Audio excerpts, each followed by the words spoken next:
28 жасына дейін Азия чемпионы, әлем біріншілігінің қола жүлдегері, Олимпиада ойындарының қатысушысы атанған Елнұр туып өскен өлкесінің ғана емес, өзбек халқының мақтанышы. Шаршы алаңда шалт қимылы, күрзі жұдырығымен есте қалады.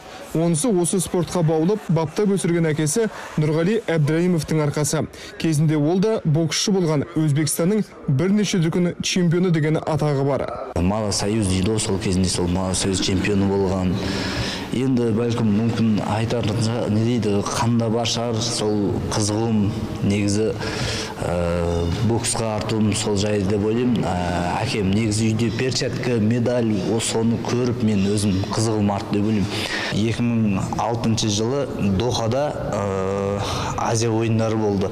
Сонда Бахсар Секбаев, жаңа мына жерден Елшодага Расуловтар, көптеген боксшылар түсті ғой.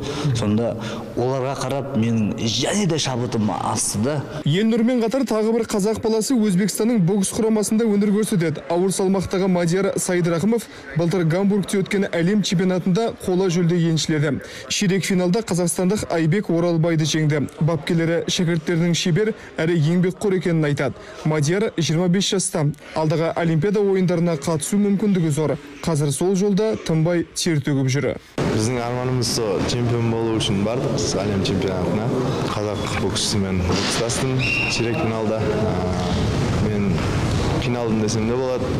Ол да тәжірибелі, жақсы спортшы деп санаймын. Тәтем боксшы болған, көкем боксшы болған. Көкем сол спорт школада оқыған.